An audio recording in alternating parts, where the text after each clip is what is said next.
थराली गांव में बादल फटा और उसके बाद भारी तबाही आई। इस हादसे के बाद सेना, एनडीआरएफ, एसडीआरएफ, आईटीबीपी और स्थानीय प्रशासन राहत और बचाव की कोशिशों में जुटा हुआ है। अब तक प्रशासन के मुताबिक 4 लोगों की मौत की पुष्टि हो चुकी है। 150 के करीब लोगों को सुरक्षित बाहर निकाल लिया गया है। मलबे से अब भी जिंदगी की तलाश की जा रही है।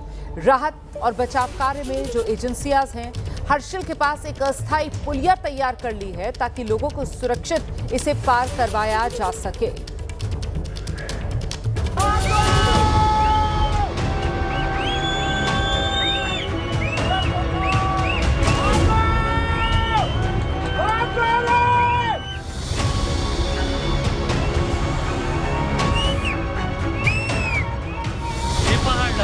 अरे तारा ढाई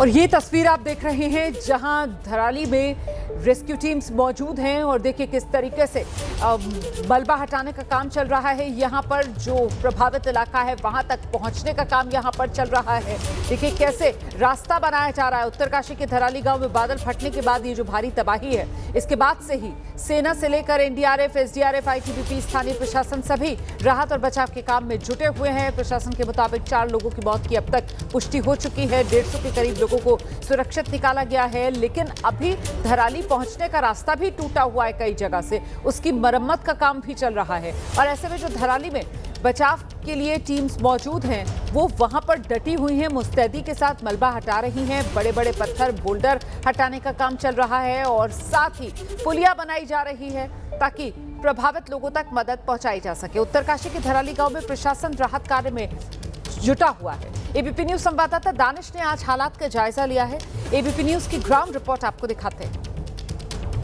थराली और हर्षिल जाने वाला मार्ग जगह जगह पर टूटा हुआ है। हम इस वक्त लगभग 25 किलोमीटर दूर है थराली गांव से और हर्षिल के आसपास हैं।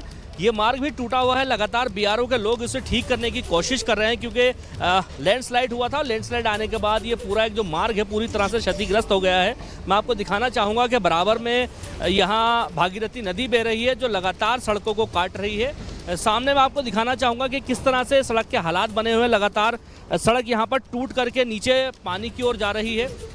लगातार बीआरओ और तमाम एजेंसियां मिलकर के सड़क को ठीक करने की कोशिश कर रहे हैं क्योंकि हमारे पीछे वहाँ पर पूरी एक टीम है जो एसडीआरएफ की टीम है जो यहाँ पर रुकी हुई है क्योंकि रास्ता ख़राब है और रास्ता ख़राब होने के चलते लोग आगे नहीं बढ़ पा रहे हैं। बीआरओ के कुछ लोगों से जानने की कोशिश करेंगे कब से ये ख़राब था, ये मार्ग कब से ख़राब था और कब से आप इसको ठीक करने की कोशिश कर रहे हैं। कल शाम को ही हुआ था ख़राब, तब से लगा हुआ है अभी तक।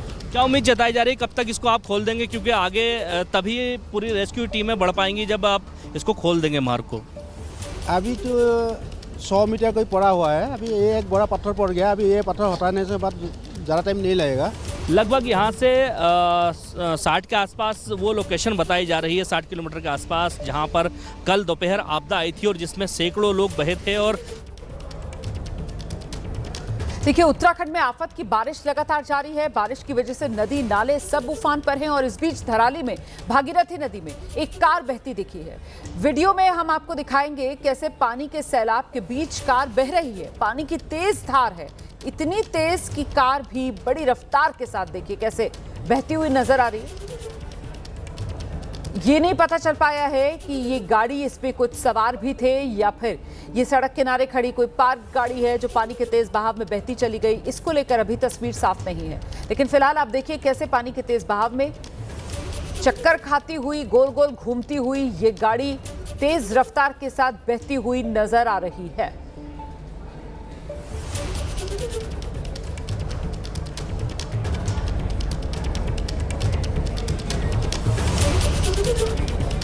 उत्तरकाशी उत्तरकाशी के धराली में आपदा के बाद से ही रेस्क्यू ऑपरेशन चल रहा है, लेकिन देहरादून से रवाना हुई एनडीआरएफ की टीम, आईटीबीपी की टीम अभी भी रास्ते में फंसी हुई है, क्योंकि धराली से पहले भूस्खलन हो गया है। भूस्खलन की वजह से सड़क धंसी हुई है। एक पुल भी बताया जा रहा है इस रास्ते में पड़ने वाला टूट गया है, और ऐसे में रेस्क्यू टीम्स के मौके पर पहुंचने में अब दिक्कत आ रही है। एबीपी न्यूज की टीम जहां मौजूद है, वहां से धराली से करीब 40 किलोमीटर का भी फासला है। एबीपी न्यूज संवाददाता दानिश खान की एक रिपोर्ट आपको दिखाते हैं, यहीं इसी जगह से जहां सड़क टूटी हुई है। अभी हम मौजूद हैं उत्तरकाशी से लगभग 30 किलोमीटर आगे पापड़गढ़ में। ये वही मार्ग है जो यहाँ से आगे उस घटना स्थल पे जाता है जहाँ पर आपदा आई है, लेकिन ये मार्ग अभी बंद है। इसलिए हम कोशिश कर रहे हैं कि इन पहाड़ी रास्तों से आगे बढ़ें ताकि उस घटना स्थल तक पहुँच सकें, क्योंकि जिस तरह से लगातार बारिश हो रही है और लगातार मौसम ख़राब है, उसको देखते हुए सीधे तौर पर ये लग रहा है कि फ़िलहाल मार्ग काफ़ी देर तक नहीं खुलेंगे। और इस तरह से यहाँ पे रुकना भी एक बेवकूफ़ी होगी, क्योंकि लगातार जो बारिश हो रही है उससे ये जो पहाड़ियाँ हैं नीचे दरकने का उनका भी खतरा है।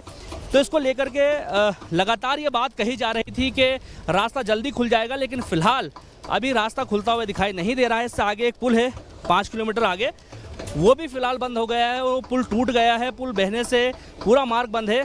तो उम्मीद जताई जा रही है कि उस पुल का टुकड़ा जो टूटा है वो ला करके यहाँ पर लगाया जाएगा, जिसके बाद वो पुल चालू होगा। तो फिलहाल हम इस पहाड़ी मार्ग से होते हुए आगे बढ़ने की कोशिश करेंगे और देखेंगे कि कहाँ तक हम पहुँच सकते हैं। देखिएगा, मैं आपको दिखा दूं कि नीचे वो सड़क है जो टूटी हुई है, और ये वो पगडंडी है जिससे होकर आगे बढ़ा जा सकता है। तो हम कोशिश कर रहे हैं कि यहाँ से आगे बढ़ें और उस घटना स्थल तक पहुँचे जहाँ पर ये पूरा एक आपदा आई थी, और वहाँ पर सैकड़ों लोग इससे प्रभावित हुए हैं।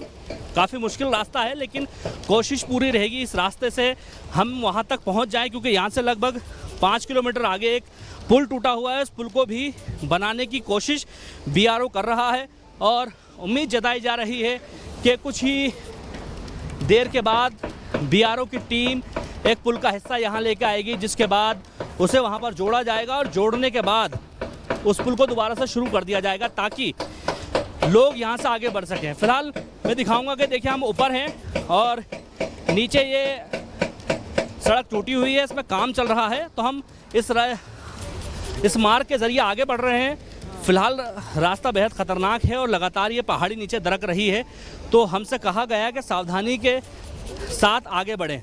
देखिए, उत्तराखंड के धरासू इलाके में अचानक सड़क पर पूरा पहाड़ आकर गिर गया। बड़े बड़े बोल्डर और पत्थर लगातार गिर रहे हैं, जिसकी वजह से दोनों तरफ से रास्ता बंद करना पड़ा है। आपदा कंट्रोल रूम को सूचना दे दी गई है, और गनीमत ये रही कि सुबह सुबह ये पहाड़ जब गिरा है तो इसकी चपेट में कोई नहीं आया, वरना हादसा बड़ा हो सकता था। उत्तराखंड धरासू की ये तस्वीरें आपके सामने हैं, कैसे पहाड़ दरका है, और बोल्डर देखिए, बड़े बड़े बोल्डर्स हैं, पत्थर हैं, कई कई टन के, जो नीचे सड़क पर आकर गिर रहे हैं। वो तो गनीमत ये रही कि एक तो वक्त ऐसा था, और दूसरा जिस वक्त ये हादसा हो रहा था उस वक्त आवाजाही नहीं थी इस रास्ते पर, वरना तो इस हादसे की चपेट पे आकर जान का बड़ा नुकसान हो सकता था।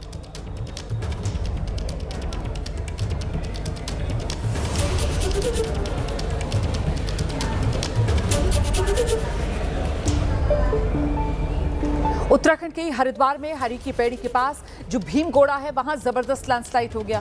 भीमगोड़ा में रेलवे सुरंग के नजदीक मनसा देवी पहाड़ी से अचानक से मलबा भर कर आकर गिरा है सड़क पर।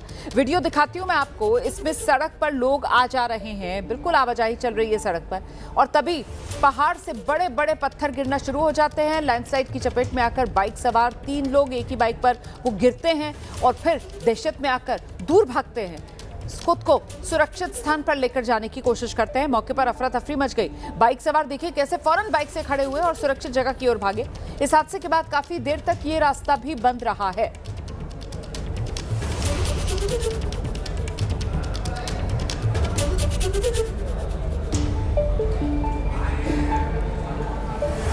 उत्तराखंड में भारी बारिश के बाद कई जगह लैंडस्लाइड से हालात बिगड़ते जा रहे हैं। बद्रीनाथ हाईवे पर लैंडस्लाइड होने की वजह से रास्ता बंद करना पड़ा है। सड़क पर गाड़ियों का लंबा काफिला देखने को मिल रहा है, लंबी कतार गाड़ियों की लगी हुई है। सड़क पर बड़े बड़े पत्थर आ रहे हैं, और इस वजह से लोग जहां थे वहीं फंस के रह गए हैं। प्रशासन रास्ते खोलने की कोशिश में लगा हुआ है, लेकिन अभी तक कोशिशें रंग नहीं ला पा रही हैं। तस्वीरें आपके सामने देखिए किस तरीके से रास्ता बंद है, मलबा सड़कों पर आकर गिरा हुआ है। पहाड़ी इलाकों में ये लंबी लंबी कतारें, ट्रैफिक जाम। तस्वीरें आपके सामने।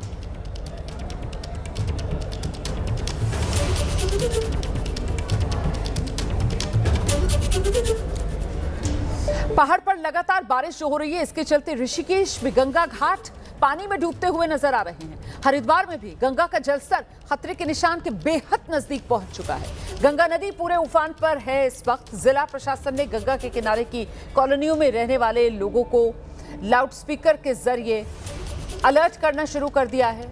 यहां पर लगातार लाउडस्पीकर पर अनाउंसमेंट किए जा रहे हैं। प्रशासन लोगों को सतर्क कर रहा है। लोगों से अपील की जा रही है अपना सामान लेकर सुरक्षित जगहों पर चले जाएं। जिस तरह से गंगा नदी में पानी की रफ्तार तेज है, उसको देखते हुए नदी में कभी भी पानी का बहाव बढ़ सकता है, लिहाजा लोगों को पहले ही अलर्ट किया जा रहा है। वक्त रहते लोगों को चेतावनी दी जा रही है।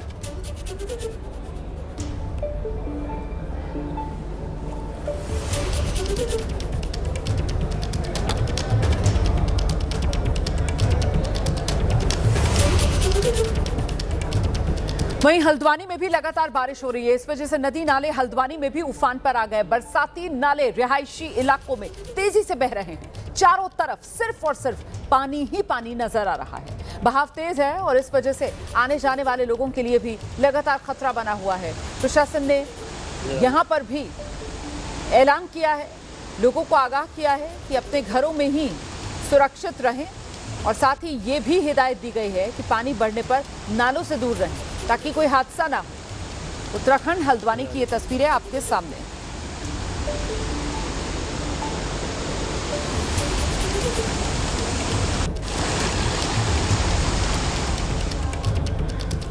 और अब रुद्रप्रयाग की तस्वीरें मैं आपको दिखाने जा रही हूं। यहां रुद्रप्रयाग में लगातार बारिश हो रही है। इस वजह से केदारनाथ धाम की यात्रा पर अस्थायी ब्रेक लगाना पड़ा है। भारी बारिश जिसकी वजह से केदारनाथ धाम जाने वाला राजमार्ग सोनप्रयाग और गौरीकुंड के बीच मलबा आया है, पत्थर आ गए सड़क पर और ये रास्ता बंद हो गया है। वहीं केदार घाटी से आने वाली मंदाकिनी नदी और अलकनंदा नदी, दोनों नदियां भी उफान पर हैं। केदारनाथ धाम यात्रा मार्ग में आए हुए श्रद्धालुओं को जो जहां पर है उन्हें वहीं पर सुरक्षित रोक दिया गया है। मौसम विभाग ने आज भी बारिश का रेड अलर्ट जारी कर दिया है। पूरे जिले में पुलिस और सुरक्षा बलों को मुस्तैद रखा गया है, अलर्ट पर रखा गया है। प्रशासन ने भी लोगों को एहतियात बरतने की सलाह दी है। तस्वीरें आपके सामने उत्तराखंड के रुद्रप्रयाग की।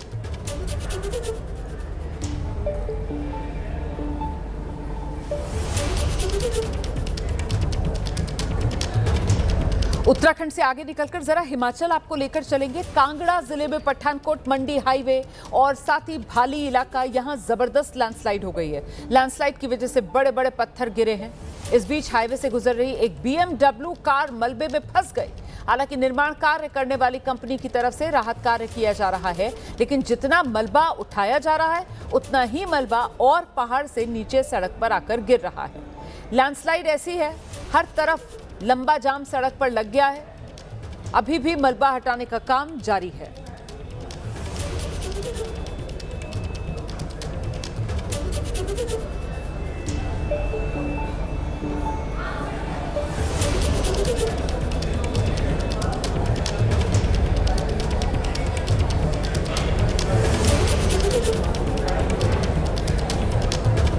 देखिए, आरएसएसपी के राष्ट्रीय अध्यक्ष हैं स्वामी प्रसाद मौर्य, उन पर हमला हो गया है। इस वक्त की बड़ी खबर मैं आपको बता रही हूँ। रायबरेली में स्वागत हो रहा था और उसी दौरान स्वागत के समय हमला स्वामी प्रसाद मौर्य पर हुआ। दरअसल जिस वक्त मौर्य को माला पहनाई जा रही थी, तभी एक युवक भीड़ में घुसा और फिर उसने मौर्य को तमाचा जड़ दिया। थप्पड़ मारना तो चेहरे पर चाह रहा था वो, लेकिन वो सिर पर उनके लगा है। हालांकि युवक को पकड़ लिया गया है। ये देखिए तस्वीरें आपके सामने हैं। एक युवक आता है और मौर्य को तमाचा जड़ देता है। पीछे से आता है ये युवक और ये देखिए, एक बार फिर से देखिए, ये युवक जो पीछे से आता है और स्वामी प्रसाद मौर्य को थप्पड़ मारने की कोशिश में, हालांकि माला हाथ में लेकर आता है। ये इसके हाथ में फूल माला, एक बार फिर से देखिए जरा, फूल माला लेकर आया है। माला पहनाने के बहाने बिल्कुल नजदीक पहुंचकर स्वामी प्रसाद मौर्य और पीछे से देखिए कैसे सर पर स्वामी प्रसाद मौर्य के ये युवक चपत लगाता है। एक बार फिर से देखिए, गले में माला डाली और चपत लगाई। हालांकि भीड़ मौजूद थी वहां पर, स्वामी प्रसाद मौर्य के समर्थक वहां पर मौजूद थे और इस युवक को यहीं धर लिया गया है। तो उत्तर प्रदेश के रायबरेली में पहुंचे हुए थे स्वामी प्रसाद मौर्य और वहीं स्वामी प्रसाद मौर्य के साथ ये बदसलूकी हुई है। स्वागत किया जा रहा था स्वामी प्रसाद मौर्य का, लेकिन इसी स्वागत के दौरान भीड़ में से एक युवक पहुंचता है, हाथ में फूलों की माला लेकर स्वामी प्रसाद मौर्य के गले में फूलों की माला डालता है और उसके बाद पीछे से उनके सिर पर चपत लगाता है और चपत लगाता है दूसरा शख्स जो स्वामी प्रसाद मौर्य के बिल्कुल बराबर में नजर आ रहा है। उसके चेहरे पर भी इस युवक का हाथ जाता है, उसकी गर्दन पे हाथ जाता है इस युवक का। वो भी पीछे मुड़कर देखता है। सामने जो खड़ा हुआ है शख्स इस युवक की तरफ जो देख रहा है वो फिर इस युवक को धर दबोचता है। एक बार फिर से देखिए, स्वामी प्रसाद मौर्य, उनका स्वागत किया जा रहा है। काले रंग की जैकेट में स्वामी प्रसाद मौर्य नजर आ रहे हैं। हम सीधे आपको लेकर चलेंगे, हमारे साथ हमारे सहयोगी पंकज सिंह इस वक्त मौजूद हैं और जरा पंकज से जानते हैं। पंकज, क्योंकि यहाँ पर स्वामी प्रसाद मौर्य के समर्थकों की भीड़ थी जिसमें घुसकर इस युवक ने स्वामी प्रसाद मौर्य के सिर पर ये चपत लगाई है, ऐसे में इस युवक को पकड़ लिया गया है। कौन है ये युवक, क्या जानकारी मिल रही है? जी, बता दूं आपको, स्वामी प्रसाद मौर्य रायबरेली से गुजर रहे थे और मलेरिया थाना के सारस के पास वो रुके और उनके जो कार्यकर्ता हैं वो कार्यकर्ता वहां पर उनका फूल माला पहनाकर स्वागत करने लगे। इसी बीच में उनके पीछे से एक अज्ञात व्यक्ति आया जो उनके सर पर एक चपत लगाया, लेकिन हालांकि जैसे ही उनके सर पर एक चपत लगाया वैसे ही जो उनके जो गार्ड थे, जो उनके जो समर्थक थे, उसको पकड़कर उसकी जमकर पिटाई कर दी। और पिटाई करने के बाद वहां चूंकि मौके पर मौजूद थी पुलिस, काफी भारी संख्या में पुलिस मौजूद थी, तो उन लोगों ने उसको पकड़कर उसको अलग किया। अलग करने के बाद उसको थाने लगे। हालांकि अभी तक ये पुष्टि नहीं हो पाई है, अभी कोई बता नहीं पाया इस बात को लेकर कि वो किसी उसका संगठन का है या कोई व्यक्तिगत कोई उसके खुन्नस थी स्वामी प्रसाद मौर्य से। अभी इसकी जानकारी नहीं हो पाई, हालांकि संपर्क किया जा रहा है, पूछताछ हो रही है। लेकिन जिस तरह से वहां पर एक घटना हुई है वो निश्चित तौर पर इस बात को का द्योतक है कि नहीं, पुलिस के सामने कोई ऐसा व्यक्ति जरूर था जो स्वामी प्रसाद मौर्य से कहीं न कहीं एक इंटेंशन रखता था, कोई न कोई बात ऐसी थी जो स्वामी प्रसाद मौर्य से उसको लगी हुई थी। तो उसने उस तरह से पूरी भीड़ के सामने, चूंकि इतना बड़ा हिम्मत करना बहुत बड़ी बात है कि वहां पर पहुंचकर और इतना कम से कम 50 समर्थक उनके थे वहां पे, भारी संख्या में पुलिस बल मौजूद थी वहां पे, उसके बावजूद भी स्वामी प्रसाद मौर्य पर हमला करना ये बहुत बड़ी बात है। हालांकि वहां जो समर्थक थे उनकी जमकर पिटाई की, उसका वीडियो भी वायरल हो रहा है कि उसके कपड़े फट गए हैं। पुलिस ने उसको पकड़कर जीप में अपने बैठाकर वहां से हालांकि ले गई। मौके पर सीओ सिटी जो डिप्टी एसपी सिटी है, लेकिन अपने आप में सुरक्षा में ये चूक का मामला भी है ना, क्योंकि देखिए कितने आराम से ये शख्स कितना नजदीक पहुंचता है स्वामी प्रसाद मौर्य के और पीछे की तरफ से उनके गले में फूलों की माला डालता है और उसके बाद उनके सिर पर पीछे की तरफ से ये चपत जड़ता है। इसकी तरफ से तो कोशिश यही रही होगी कि ज्यादा से ज्यादा नुकसान स्वामी प्रसाद मौर्य को पहुंचाया जाए। वो तो भीड़ क्योंकि थी, इस वजह से ज्यादा तेज ये स्वामी प्रसाद मौर्य को मार नहीं सका। वो हल्की सी चपत लगती हुई पीछे सिर पर स्वामी प्रसाद मौर्य की नजर आ रही है। और बड़ी बात यह है कि वहां जो सुरक्षाकर्मी है, इससे पहले वो सुरक्षाकर्मी रिएक्ट करे, जो समर्थक है वो रिएक्ट करते हैं और समर्थक पहले इस शख्स को पकड़ते हैं। तो कहीं ना कहीं स्वामी प्रसाद मौर्य की सुरक्षा में ये चूक का मामला भी जी बिल्कुल कहा जा सकता है कि चूंकि हालांकि पुलिस वहां पर मौजूद थी, लेकिन चूंकि इनके कार्यकर्ता वहां पर इतने ज्यादा थे, सब फूल माला लेकर वहां पर मौजूद थे, फूल माला पहना रहे थे, तो जो पुलिसकर्मी वहां पर मौजूद थे उन लोगों को यही लगा कि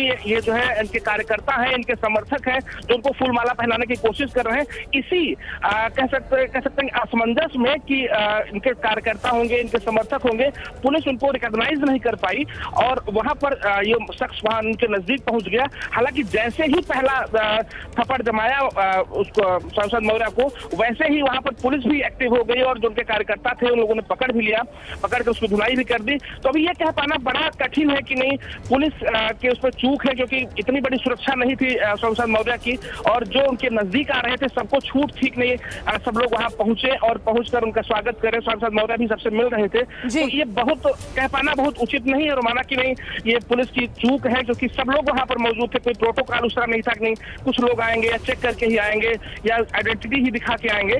तो इस तरह से चूंकि उनके समर्थक बहुत ज्यादा संख्या में थे, जो पुलिस बल थे वो भी काफी वहां पर था, लेकिन जिस तरह से वहां नजदीक पहुंचकर उनके हमला किया सांसद महोदय को, तो निश्चित तौर पर अब वो दूसरी तस्वीरें भी आ गई हैं। पंकज, मैं लौट रही हूँ आपके पास, आप रहिए मेरे साथ। आप जिस बात का जिक्र कर रहे थे ना, वो तस्वीरें भी आ गई हैं। एक तो ये युवक जिसने स्वामी प्रसाद मौर्य पर भीड़ में घुसकर हमला किया, वो तस्वीर, और दूसरी तरफ भीड़ ने फिर इस लड़के को पकड़ लिया और इस युवक की जमकर धुनाई हुई है, वो तस्वीरें भी आपके सामने हैं। जो स्वामी प्रसाद मौर्य के समर्थक थे वो बुरी तरीके से इस लड़के को मारना पीटना उन्होंने शुरू कर दिया। पुलिस के लिए ये भी चुनौती बन गया कि किस तरीके से इन समर्थकों की भीड़ से इस युवक को सुरक्षित पुलिस निकाले और उसको थाने लेकर जाए, क्योंकि आखिरकार अभी बहुत से सवाल हैं जिनके जवाब पुलिस इस युवक से लेना चाहेगी। आखिरकार ये युवक कौन है, कैसे ये भीड़ में घुसा, किस मंशा से ये इतने नजदीक स्वामी प्रसाद मौर्य के पहुंचा, और आखिरकार इसने स्वामी प्रसाद मौर्य पर यह हमला क्यों किया। कई ऐसे सवाल जिसके जवाब अभी इस युवक से पुलिस को लेने हैं। लेकिन ये दो तस्वीरें आपके सामने, जिस वक्त इस युवक ने स्वामी प्रसाद मौर्य पर भीड़ का फायदा उठाकर हमला किया उस वक्त की तस्वीर, और दूसरी तरफ भीड़ ने वहीं इस युवक को दबोच लिया। स्वामी प्रसाद मौर्य के समर्थकों का वहां पर हुजूम था, उन्होंने इस लड़के को वहीं पकड़ा और फिर लाठी डंडे झंडे थे दरअसल उनके हाथ में समर्थकों के, और वो जो झंडों के डंडे थे उसी से इस युवक पर बरस पड़े स्वामी प्रसाद मौर्य के समर्थक। लात घूसे थप्पड़ सब जड़ना शुरू कर दिया। पुलिस की टीम मौके पर, पुलिस ने देखिए किस तरीके से इस युवक को छुड़ाया है स्वामी प्रसाद मौर्य के समर्थकों की भीड़ से, और फिर पुलिस इस लड़के को अपने साथ लेकर चली गई है। हमारे सहयोगी पंकज लगातार हमारे साथ मौजूद है। पंकज, थाने ले गई है पुलिस की टीम इस युवक को इस भीड़ से बचाकर? अब वो थाने ले गई। अभी मेरी डिप्टी एसपी अमित सिंह से तुरंत बात हुई, उन्होंने बताया कि दो लड़के थे जो हमला करने के पूरी साजिश में थे और हमला किया, जिसमें शिवम यादव और रोहित त्रिपाठी दो लड़के थे ऐसे जो जिनका नाम अभी पता चला है। हालांकि अभी किस संगठन के हैं, कहाँ के हैं, क्या उनकी मंशा है, तो जो अमित सिंह सिटी है उन्होंने बताया कि अभी उनको गिरफ्तार कर जेल थाने भेज दिया गया है। वो लॉकअप में है फिलहाल। अभी मैं वहाँ पहुंचकर, क्योंकि यहाँ मामला लॉ एंड ऑर्डर करना बने, वहाँ पर मौजूद है मौके पर अभी सिटी, तो वहाँ पर कहीं पूरे मामले को सॉल्व करके पूरा शांत करके उसके बाद तो थाने। ठीक है पंकज, मैं लौट रही हूँ आपके पास। पंकज रहिए हमारे साथ, मैं लौट रही हूँ आपके पास। लेकिन इस बीच जरा ये जो हमला हुआ है स्वामी प्रसाद मौर्य पर, इस पर खुद स्वामी प्रसाद मौर्य की प्रतिक्रिया सामने आ गई है, जरा वो सुना देते हैं दर्शकों को। गुंडा राज है, यही जंगल राज है, यही उत्तर प्रदेश का जंगल राज आज सबके सर पर चढ़ के बोल रहा है कि पुलिस की मौजूदगी में जब इन गुंडे माफिया अपराधियों के हौसले इतने बुलंद है, तो गैर मौजूदगी में इनका नंगनाच कितना चलता होगा, इसका अंदाजा लगाया जा सकता है। तो स्वामी प्रसाद मौर्य को आप सुन रहे थे, जिनकी तरफ से सीधे निशाने पर यूपी सरकार, योगी सरकार को लिया जा रहा है। स्वामी प्रसाद मौर्य कह रहे हैं कि देखिए ये उत्तर प्रदेश में गुंडा राज है, किस तरीके से भीड़ में घुसकर एक शख्स इतने नजदीक पहुंच जाता है, स्वामी प्रसाद मौर्य पर हमला कर देता है, और उसे इस बात का भी डर नहीं है कि स्वामी प्रसाद मौर्य के समर्थकों की भीड़ वहां पर मौजूद है और वो उस शख्स को छोड़ेंगे नहीं, जो कि हुआ भी। उस शख्स को वही दबोच लिया गया। और बड़ी खबर यह मिल रही है कि ये व्यक्ति अकेला नहीं था। यहाँ स्वामी प्रसाद मौर्य के सिर पर चपत लगाता हुआ तो ये अकेला ही नजर आ रहा है, लेकिन दरअसल इसके साथ इसका एक और साथी था। दो लोग थे, एक सीएम यादव नाम बताया जा रहा है, दूसरा रोहित त्रिपाठी नाम बताया जा रहा है। ये शुरुआती जानकारी है पुलिस सूत्रों के हवाले से जो सामने आ रही है। ये दो लड़के पहुंचे थे यहाँ रायबरेली में, जहां स्वामी प्रसाद मौर्य का स्वागत किया जा रहा था। स्वामी प्रसाद मौर्य यहाँ रायबरेली से जिस समय गुजर रहे थे, तभी उनके समर्थकों ने उनके स्वागत सम्मान का यहाँ एक कार्यक्रम रखा था। उसी कार्यक्रम में स्वामी प्रसाद मौर्य अपने समर्थकों के बीच जब मौजूद थे, जहां उनके गले में फूलों की मालाएं डाली जा रही थी, वहीं अचानक से स्वामी प्रसाद मौर्य को आप देख रहे हैं, उनके पीछे से एक लड़का आता है, पहले उनके गले में हार डालता है और फिर पीछे सर पर उनके चपत लगा देता है। देखिए तस्वीर देखिए आप, ये गले में हार डाला, ये सिर पर चपत लगाई और फिर 9-2-11 होने की कोशिश में, लेकिन वहां समर्थकों की भीड़ इतनी ज्यादा थी कि समर्थकों ने स्वामी प्रसाद मौर्य के उस लड़के को वहीं दबोच लिया। दूसरी तरफ फिर आप तस्वीरों में देख रहे हैं वो युवक जिसने स्वामी प्रसाद मौर्य पर हमला किया था। जबरदस्त तरीके से स्वामी प्रसाद मौर्य के समर्थक उस युवक को घेरते हुए उसे पीटते हुए, और क्योंकि वो अकेला नहीं था, 2 युवक थे, तो दोनों की यहां पर स्वामी प्रसाद मौर्य के समर्थकों ने जमकर धुनाई कर दी है। बाद में पुलिस के सामने चुनौती बन गई थी कैसे इस भीड़ के बीच से इन युवकों को सुरक्षित निकाला जाए। अभी जो ताजा अपडेट मिल रहा है, पुलिस की टीम इन युवकों को थाने ले गई है। सीधे आपको लेकर चलेंगे, हमारे साथ हमारे सहयोगी पंकज लगातार मौजूद हैं, अपडेट दे रहे हैं। पंकज, सियासत गरमाना शुरू, स्वामी प्रसाद मौर्य पर हमला हुआ है और स्वामी प्रसाद मौर्य ने सीधे उत्तर प्रदेश की कानून व्यवस्था और इसको उन्होंने सिरे से जंगल राज करार दे दिया है।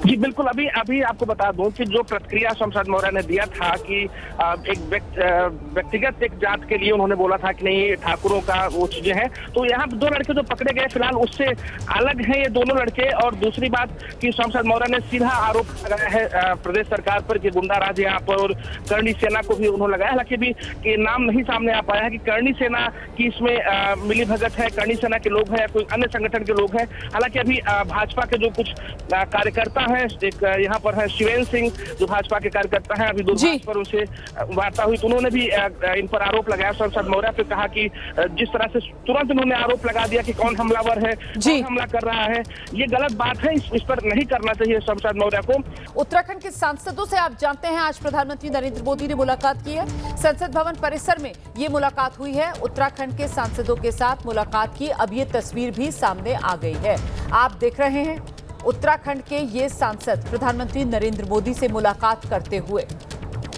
उत्तरकाशी में जिस तरीके से बादल फटा है, और 1 नहीं 2 नहीं 3 नहीं 3 घटनाएं, माफ कीजिएगा, यहां उत्तरकाशी में जो कल ही सामने आ गई थी, उसी को लेकर फिलहाल जो स्थिति बनी हुई है प्राकृतिक आपदा वाली उत्तराखंड में, उसी पर यह चर्चा प्रधानमंत्री नरेंद्र मोदी के साथ, जिसमें उत्तराखंड के सांसद अनिल बलूनी, माला राज्य लक्ष्मी सहित आप देख रहे हैं जो बाकी सांसद हैं वो भी यहां पर नजर आ रहे हैं। टीएस रावत भी नजर आ रहे हैं यहां पर, और तस्वीरों में आप अजय भट्ट को भी देख रहे हैं। ये तस्वीर आपके सामने, तो उत्तराखंड के धराली में ये बादल फाड़ तबाही आई है, उसी तबाही की तस्वीरें आप देख रहे थे। तबाही कल दोपहर आई है, 34 सेकंड में सब कुछ तबाह और बर्बाद करके चला गया मलबे का सैलाब। और जहां पर यह तबाही हुई है वहां पर कैसे राहत और बचाव कार्य को अंजाम दिया जा रहा है, जो अपने आप में एक बड़ा टास्क, एक बड़ी चुनौती है, उसी की गवाही ये तस्वीरें दे रही हैं। देखिए कैसे यहाँ पर आईटीबीपी से लेकर, सेना से लेकर एनडीआरएफ, एसडीआरएफ, स्थानीय प्रशासन, सब टीम्स जुटी हुई हैं कि बड़े बड़े पत्थरों का सैलाब जो साथ में आया है मलबे के, उसी को हटाया जा रहा है। यहाँ पर जो सड़क टूटी हुई है उसे बनाने का काम चल रहा है। यहाँ पर हर तरफ सिर्फ और सिर्फ तबाही के निशान हैं, और मलबा कई फीट मोटी मलबे की चादर है जो जमा हो चुकी है, और ऐसे में उसके नीचे जिंदगी को तलाशना अपने आप में एक बड़ी चुनौती है। और चुनौती बढ़ाता हुआ मौसम भी लगातार, बारिश का सिलसिला थमने का नाम नहीं ले रहा। मौसम विभाग की तरफ से भी कह दिया गया है कि आने वाले दिनों में अभी मौसम का मिजाज खराब ही बना रहेगा। सीधे आपको लेकर चलेंगे, हमारे सहयोगी बलराम पांडे धराली के रास्ते में हैं, धराली पहुंच नहीं पा रहे क्योंकि जिस रास्ते से धराली पहुंचना है वो रास्ता ही टूट गया है, और वहां रास्ते पर मरम्मत का काम शुरू हो उससे पहले तो जो पत्थर और बड़ी बड़ी चट्टानें आकर गिरी हैं, अभी उन्हीं को हटाने का सिलसिला जारी है। जानते हैं बलराम पांडे से अभी की स्थिति क्या है। बलराम, कितना समय और लगेगा, ये रास्ता कब तक क्लियर हो पाएगा? बलराम पांडे। देखिए, आपको बता दें कि लगातार यहाँ पर काम किया जा रहा है सड़क को रिपेयर करने का, और आप देख सकते हैं कि अब पहाड़ को काट करके रास्ता बनाया जा रहा है, क्योंकि जो ये सड़क मार्ग था वो पूरी तरीके से टूट चुका है और कई फीट गड्ढा हो चुका है, लिहाजा इसको रिपेयर करने में कई दिन लग सकते हैं। इसलिए आप देख सकते हैं कि पहाड़ को काट करके ये मार्ग तैयार किया जा रहा है, और माना जा रहा है कि 2 से 3 घंटे में ये मार्ग तैयार हो जाएगा। उसके बाद जो यहाँ पर टीमें मौजूद हैं वो धराली के लिए रवाना होंगी। लेकिन ये जानकारी अभी मिली है कि कुछ टीमें जो हैं वो हवाई मार्ग के जरिए धराली पहुंच रही हैं, क्योंकि काफ़ी वक्त लग रहा है। टीमें लगातार यहां पर मौजूद हैं और परेशान हैं। देहरादून से भी टीमें रवाना की गई हैं, और और जानकारी मिल रही है कि हवाई मार्ग से अब जो टीमें यहाँ पर फंसी हुई हैं उनको भी पहुँचाया जाएगा, क्योंकि ये मार्ग जब तक नहीं बनेगा तब तक जो आगे पुल टूटा हुआ है वो रिपेयर नहीं हो पाएगा, क्योंकि यहीं से सामग्री जाएगी उस पुल को रिपेयर करने के लिए। हमारे साथ हमारे जो सहयोगी हैं दानिश, वो भी मौजूद हैं। दानिश, किस तरीके की दिक्कतें आ रही हैं सड़क के रिपेयर को लेकर के, और ख़ास तौर से जो पुल आगे टूटा हुआ है वो कब तक रिपेयर हो पाएगा? क्योंकि जो एनडीआरएफ की टीम है, जो आईटीबीपी के जवान हैं, जो अन्य यहाँ पर दल मौजूद हैं, वो आगे नहीं बढ़ पा रहे हैं। देखिए, मैं आपको बता दूं, सबसे बड़ी समस्या यहाँ पर मौसम की है। फिलहाल कुछ देर के लिए बारिश रुकी है तो काम तेज़ी से शुरू हुआ है, लेकिन जिस पुल की बात की जा रही है वो वैली ब्रिज है, उसे जोड़ने में लगभग 24 से 48 घंटे लग सकते हैं, क्योंकि उसको पहले दूसरी जगह से लाना होगा, यहाँ शिफ्ट करना होगा, उसके बाद उसे लगाना होगा। लेकिन लाने से पहले सड़क को ठीक करना होगा, क्योंकि हैवी व्हीकल तभी चल पाएंगे जब ये सड़क ठीक होगी। फिलहाल सड़क को तोड़ने का काम जारी है, लेकिन जिस तरह से पहाड़ी से पत्थर मोटे मोटे और आ रहे हैं, तो जैसे हमारी बात बीआरओ के अधिकारियों से, उनको कहना था कि देखिए हम इसको काम को कर तो रहे हैं, लेकिन भरोसा नहीं है कि ऊपर से चट्टान दोबारा से आए और दोबारा से रास्ता बंद हो जाए, क्योंकि लगातार बारिश हो रही है। बारिश रुकने के बाद ये अमूमन देखा गया है कि जो लैंडस्लाइड है वो तेज़ी से होता है। अब बारिश रुकी है, चटक धूप निकल आई है, तो ऐसे में लैंडस्लाइड का खतरा पहले से ज़्यादा बढ़ गया है। दूसरी बात, जो टीमें आनी थी देहरादून से, कई टीमें वहां पहुंच भी चुके हैं हेली के माध्यम से, और कुछ टीमें अभी रास्ते में हैं जो वहां पहुंचने वाली, क्योंकि जगह जगह पर मार्ग अवरुद्ध है और मार्ग रुके हुए हैं। ऐसे में लोगों को वहां तक पहुंचने में काफ़ी दिक्कतें आ रही हैं। लेकिन जिलाधिकारी और एसएसपी देर रात ही वहां पहुंच गए थे और उन्होंने वहां जाकर के निरीक्षण किया। जिलाधिकारी से हमारी बात हुई, जिलाधिकारी ने कहा कि 400 से ज़्यादा लोगों को हमने सुरक्षित वहाँ पर निकाल दिया है और उनको रेस्क्यू। जानकारी ये भी मिली है कि कुछ जगह जो पानी का स्तर है वो बढ़ गया है, इसलिए जो उस जगह पर रह रहे लोग हैं उन्हें भी सुरक्षित जगहों पर पहुंचाया जा रहा है, ताकि जो मंजर कल देखा गया उसकी तस्वीरें दोबारा देखने को ना मिले। बिल्कुल, देखिए, जिलाधिकारी ने यही कहा कि जो हमारी सबसे पहली प्राथमिकता है कि यहाँ से उन लोगों को दूर हटाया जाए जो असुरक्षित हैं, उनको सुरक्षित जगहों पर पहुँचाना बेहद ज़रूरी है, क्योंकि जलस्तर लगातार बढ़ ही रहा है नदियों का, क्योंकि लगातार पहाड़ के ऊपरी हिस्सों में बारिश हो रही है। जैसा मौसम विभाग ने पहले से ही कहा है कि 10 तारीख तक लगातार बारिश होगी, तो ऐसे में लोगों को सुरक्षित जगह पर पहुँचाना पहली प्राथमिकता है प्रशासन की। तो सबसे ज़्यादा ज़रूरी है लोगों को सुरक्षित जगहों पर पहुँचाना, इसके लिए लगातार प्रशासन काम कर रहा है। अभी तक 400 से ज़्यादा लोगों को सुरक्षित जगहों पर पहुँचा दिया गया है, जैसा जिलाधिकारी ने बताया, और लगातार रेस्क्यू जारी है। अभी आर्मी की कुछ टीमें भी मौके पर पहुंचने वाली हैं, क्योंकि चिनूक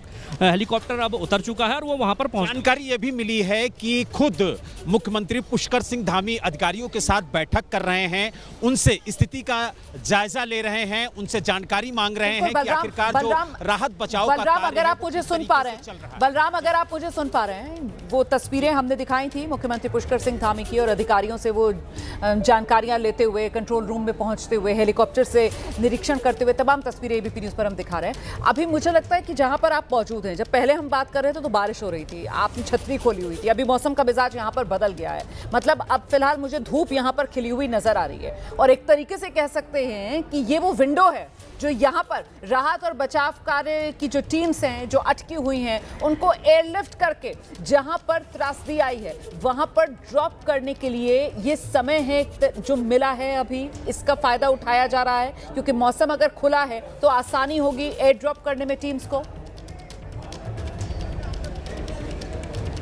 बिल्कुल, देखिए, हमने आपसे पहले भी कहा था कि लगातार यहाँ पर बारिश हो रही है, जिसकी वजह से जो सड़क मार्ग को रिपेयर करने का काम है उसमें दिक्कतें आ रही हैं, लेकिन अब धूप खिली हुई है और मौसम बदल चुका है, और आप देखिए कि इसीलिए जो काम है उसमें तेजी भी आई है, और लगातार जो सड़क को रिपेयर करने का काम है वो तेजी के साथ किया जा रहा है। हालांकि लगातार राहत बचाव के कार्य के लिए जो टीमें हैं उन्हें हवाई मार्ग से भी भेजने की कोशिश की जा रही है, और माना जा रहा है कि जब तक ये सड़क पूरी तरीके से बन करके तैयार होगी तब तक काफ़ी तादाद में, चाहे वो एनडीआरएफ के जवान हों, चाहे सेना के जवान हों, या फिर जो एसडीआरएफ के जवान हैं या आईटीबीपी के जवान हैं, उनको हवाई मार्ग से धराली भेजा जाएगा, ताकि वहां पर जो रेस्क्यू का कार्य है उसमें तेजी लाई जा सके, क्योंकि लगातार और जो खबरें मिल रही हैं धराली से, अभी जो खबरें मिल रही हैं धराली से, बलराम पांडे, उस पर क्या जानकारी सामने निकल कर आ रही है? ये खीर गंगा नदी थी, और ये खीर गंगा नदी में कल जिस तरीके से मलबे का सैलाब आया, क्या माना जाए, धराली गांव ये इसी खीरगंगा नदी के दोनों तरफ बसा हुआ और पूरा एक हिस्सा इस मलबे की चपेट में आकर या तो बह गया या फिर धंस गया, दब गया। बिल्कुल, देखिए लगातार नदियों में जो जल स्तर है वो बढ़ रहा है और इस वक्त हम भागीरथी नदी के किनारे ही मौजूद हैं और आप देख सकते हैं कि यहाँ पर जो जल स्तर है वो भी लगातार बढ़ रहा है। गंगा का भी जल स्तर बढ़ा है और ये चिंता की विषय है और यही वजह है कि इसको लेकर के मुख्यमंत्री खुद चिंतित हैं। और आपने देखा होगा कि जो गंगा के किनारे रह रहे लोग हैं, जो भागीरथी नदी के किनारे रह रहे लोग हैं, उनका उन्होंने निरीक्षण किया और उसके बाद उन्होंने अधिकारियों को चेतावनी दी कि इन लोगों को सुरक्षित स्थानों पर शिफ्ट किया जाए और इसको लेकर के लगातार जो अधिकारी हैं, जो सेना के जवान हैं, वो काम करते हुए नजर भी आ रहे हैं। हालांकि ड्रोन के जरिए भी पूरे इलाके पर नजर रखी जा रही है और आप देख सकते हैं कि ड्रोन उड़ा करके यहाँ पर जो अधिकारी हैं वो नज़र रख रहे हैं कि और कहीं तो इस तरीके की सड़क क्षतिग्रस्त नहीं हुई है, वहाँ पर भी काम करने की ज़रूरत तो नहीं है, क्योंकि जो मार्ग है वो पूरी तरीके से बंद हो चुका है, आगे कोई जा नहीं सकता। इसलिए ड्रोन के जरिए आगे का निरीक्षण किया जा रहा है ताकि ये पता चल सके कि आगे कहीं तो जो सड़क है वो टूटी तो नहीं है। वहाँ पर भी अगर रिपेयर का काम होना है तो तत्काल वहाँ पर भी किया जाए ताकि जो मार्ग पूरी तरीके से बंद है उसे जल्द से जल्द खोला जाए और कोशिश यही प्रशासन की तरफ से की जा रही है। कुछ देर पहले ही यहाँ पर डीएम और एसपी पहुँचे थे, उन्होंने अधिकारियों से बात भी की थी और उनकी पूरी कोशिश है कि जल्द से जल्द जो मार्ग बंद हुआ है उसको खोला जाए और जो कनेक्टिविटी पूरी तरीके से बंद है धराली जाने के लिए उसको फिर से सुचारू रूप से चालू किया जाए। इसकी कवायद लगातार अधिकारी यहाँ पर करते हुए नजर आ रहे हैं। दानिश, क्या लगता है कब तक ये जो सड़क मार्ग है वो पूरी तरीके से सही हो जाएगा और जो यहाँ पर टीमें फंसी हुई हैं वो धराली पहुँच पाएंगी? देखिए, जिस तरह की बात हमारे बीआरओ या और अधिकारियों से हुई है उससे साफ तौर पे लगता है कि अभी इसमें काफ़ी समय लगने वाला है, क्योंकि लगातार पहाड़ को काटने का काम ये मशीनें कर रही हैं। लेकिन जिस तरह से आगे पुल टूटा हुआ है उस पुल को लगाना सबसे बड़ी प्राथमिकता होगी, क्योंकि उस पुल को फिट करने में लगभग 12 से 48 घंटे लग सकते हैं। जैसा बीआरओ के अधिकारियों ने कहा कि उसको दूसरी जगह से उठा के लेकर आना है, फिर इस सड़क के माध्यम से उसे वहाँ लेके जाया जाएगा। लेकिन ये सड़क अभी ठीक नहीं है, इस पर भारी वाहन अभी चल नहीं सकते हैं। ऐसे में सबसे पहली प्राथमिकता है सड़क को ठीक करना, उसके बाद यहाँ से 5 किलोमीटर आगे जो पुल टूटा है उस पुल को लगाना, उसके बाद ही आगे वाहन जा पाएंगे। उसके बाद 16 किलोमीटर आगे एक और पुल है जो अभी टूटा हुआ है, जिसे ठीक करना है। लगातार प्रशासन 2 जगहों पे 2 मोर्चों पे काम कर रहा है। एक तो सड़कों को ठीक। दानिश, आपसे ये भी जानना चाहेंगे, लगातार बारिश हो रही है, लैंडस्लाइड देखने को मिल रहा है, ऐसे में पहाड़ को काट करके जो मार्ग ये तैयार किया जा रहा है, क्या जो ये पहाड़ हैं आप देख सकते हैं, जो पत्थर आपको दिख रहे हैं, क्या अगर बारिश होती है तो इनसे खतरा बढ़ जाएगा? क्या इस तरीके की तस्वीरें भी आगे देखने को मिल सकती हैं? इसलिए जो ये मार्ग तैयार किया जा रहा है ये कहीं ना कहीं सुरक्षित उतना नहीं है जितना पहले ये मार्ग था। देखिए, ये वैकल्पिक मार्ग बनाया जा रहा है, ये कोई भी पक्का मार्ग नहीं है। वैकल्पिक मार्ग का मतलब है कि सबसे पहले इस मार्ग को इस तरह से तैयार किया जाए ताकि यहाँ से गाड़ियों को रवाना किया जाए और आगे जो सुरक्षा के लिहाज से टीमें जानी है, जो रेस्क्यू जिनको करना है, वो समय से वहाँ पहुँच सकें।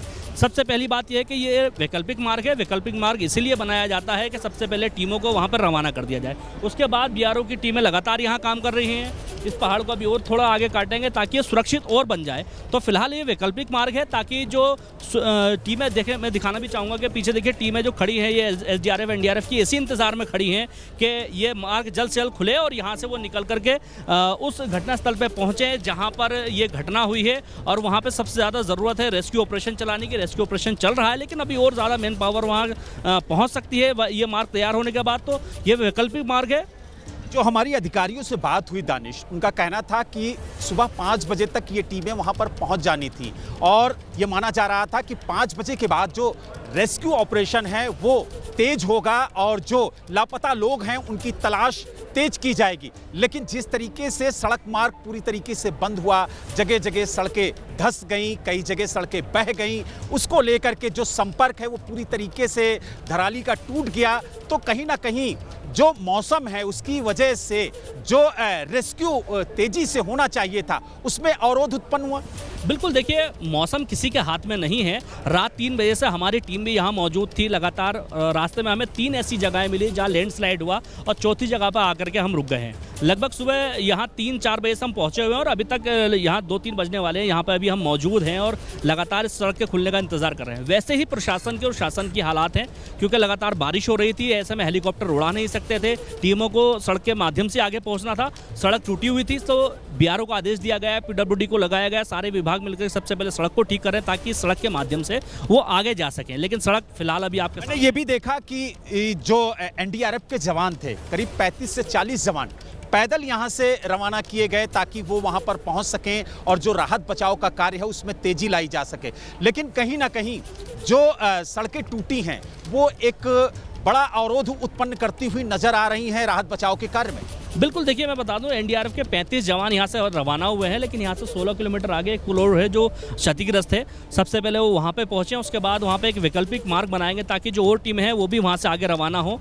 और उस वैकल्पिक मार्ग को बनाने के बाद जो रेस्क्यू टीमें यहाँ पर हैं, ये टीमें यहाँ से भी पैदल मार्ग से रवाना होंगी और वहाँ पहुँच करके आगे के लिए फिर इनको रवाना होना है। तो सबसे पहले वहाँ की टीमों का सबसे ज़्यादा ज़रूरी है कि यहाँ से जो टीमें सुरक्षा के लिहाज से खड़ी की गई हैं, जो रेस्क्यू ऑपरेशन में जाना है, सबसे पहले उनको रवाना करना सबसे पहली प्राथमिकता प्रशासन की है। तो यानी आप देख सकते हैं कि किस तरीके से यहाँ पर जो सड़क मार्ग है उसे बेहतर करने के लिए, उसे सही करने के लिए यहाँ पर काम किया जा रहा है। लेकिन अभी कई घंटे लग सकते हैं इस सड़क मार्ग को दुरुस्त करने में, क्योंकि जिस तरीके से सड़क धंसी है उसको ठीक करने में काफ़ी वक्त लगेगा। और ठीक पीछे आप देख सकते हैं मेरे बगल में नदी बह रही है, ये भागीरथी नदी है। और जिस तरीके से यहाँ पर जल स्तर बढ़ा है उसको लेकर के और दिक्कतें बढ़ रही हैं। यही वजह है कि प्रशासन पूरी मुस्तैदी से यहाँ पर मुस्तैद नजर आ रहा है और लगातार जो राहत बचाव का कार्य है उसे करने के लिए टीमें भेजी जा रही हैं। और कोशिश यही है कि जो यहाँ पर टीमें फंसी हुई हैं उनको जल्द से जल्द धराली भेजा जाए ताकि जो रेस्क्यू का कार्य है उसमें तेजी लाया जा सके। जी, तो कितनी दूर पर वो टीम्स फंसी हुई हैं? क्या बसेस में बैठकर इंतजार कर रहे हैं जवान सेना के, आईटीबीपी, एनडीआरएफ, एसडीआरएफ के? क्या उस दिशा में आप जा सकते हैं, तस्वीरें दिखा सकते हैं? क्योंकि यहाँ जहाँ पर आप मौजूद हैं यहाँ पर तो वो टूटी हुई सड़क और मरम्मत का काम चल रहा है, बल्कि मरम्मत नहीं, पहाड़ का हिस्सा काट कर वैकल्पिक मार्ग बनाया जा रहा है। जी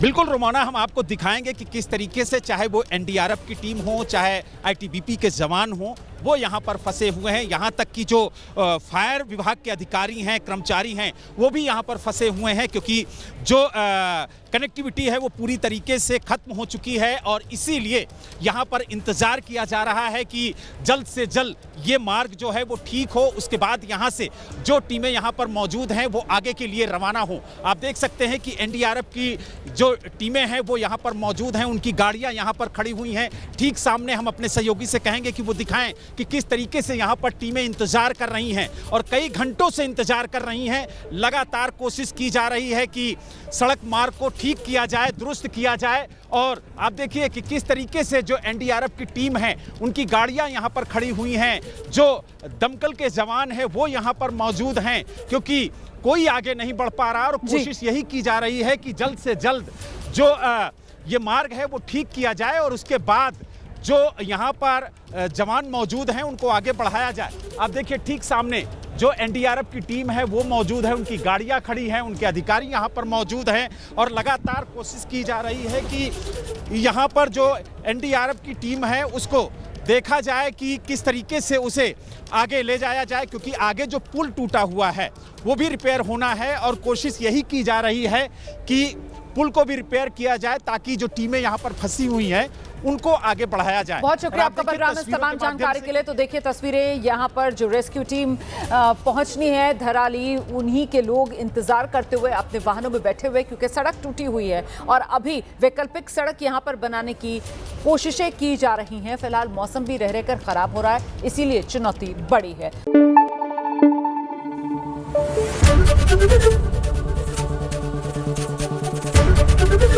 ABP न्यूज आपको रखे आगे।